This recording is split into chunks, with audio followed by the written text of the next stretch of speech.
करचरण कृतं वा कायजं कर्मजं वा श्रवणनयनजं वा मानसं वा पराधं विदितं वा सर्वमेतत्क्षमस्व। जय जय करुणाब्धे श्री प्रभु महादेवस्य। ओम नमः शिवाय। आलात? मी तुमचीच वाट पाहत होतो।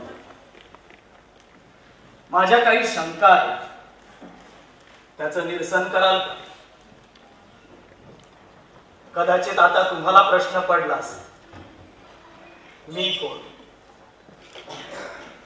ज्यानं 10 वर्ष एका पायावर उभं राहून ओम नमः शिवायचा जप केला, महादेव आपली समाधी मोडत नाही म्हणून 10 वेळा कैलास पर्वत ज्यानं हलवला, आणि इतकंच काय तर आपल्या गळ्याची शिर तोडून वीणेला 7वी तार लावली आणि असे काही सूर छेडले की महादेवांना पण आपली समाधी मोडावीच लागली, असा 64 कलागुण असलेला मी रावण।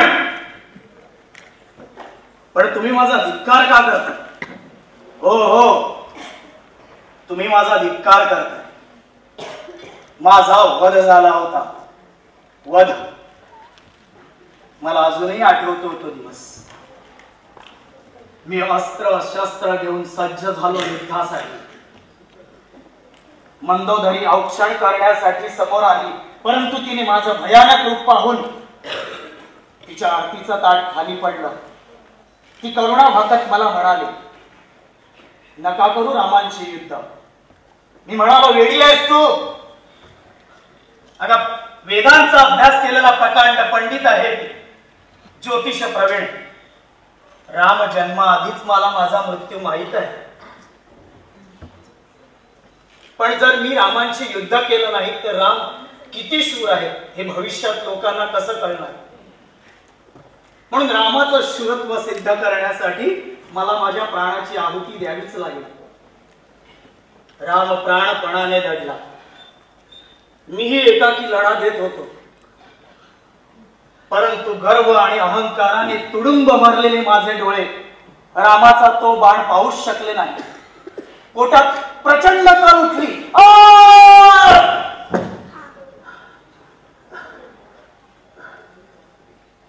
समोर दिसला तो राम, पण राम मला का नमस्कार करतोय मला कळलंच नाही। लक्ष्मणालाही तोच प्रश्न पडला। लक्ष्मण म्हणाला, दादा शत्रूला का नमस्कार करतोयस? त्यावेळी राम म्हणाला, रावण कितीही बलाढ्य शत्रू असला तरी जातीने ब्राह्मण होता तो, आणि माझ्याकडून एका ब्राह्मणाचा वध झाला म्हणून मला रडू येतंय। आणि म्हणून मी म्हणालो, माझा वध झालेला रामाने देखील माझा धिक्कार केला नाही, मग तुम्ही का माझा धिक्कार करताय? म्हणजे माझं अस्तित्व संपलंय हे तुम्ही मान्यच करत नाही। काही शहाणे म्हणतात की षड्रिपू जाळण्यासाठी आम्ही हा प्रतिकात्मक पुतळा जाळत आहोत, बरोबर? मग आत्मचिंतनाने उत्तर द्या, खरंच तुमच्यातल्या षड्रिपू जळल्या? अरे, एखादी सुंदर स्त्री जरी तुमच्या बाजूने गेली ना तरी लंपटासारखे तिच्याकडे वयोभान विसरून पाहत असता। आणि दुसरं कारण, मी एका स्त्रीचं अपहरण केलं त्यामुळे मला तुम्ही इथे दरवर्षी जाळता, बरोबर? त्या स्त्रीला स्पर्श देखील केला नाही, आणि जर अपहरणकर्त्याला दरवर्षी इथे जाळणार असाल तर मग समाजातील अनेक बलात्कारी, खुनी, दरोडेखोर यांना देखील माझ्या जोडीला इथे जाळा। आहे का तुमच्या न्यायव्यवस्थेत तरतूद? नाही ना? मग मला पण जाळण्याचा अधिकार तुम्हाला नाही। एक काम करा, पुराणात थोडासा बदल करा।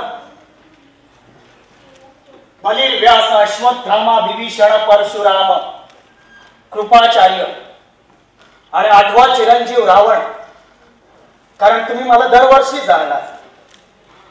करा बदल पुराणात। आणि एक शेवटचं, माझा धिक्कार तुम्ही अग्नीच्या सहाय्याने करा किंवा अन्य कशाने, फक्त एका प्रश्नाचं उत्तर द्या, तुमच्यात कोणी राम आहे का?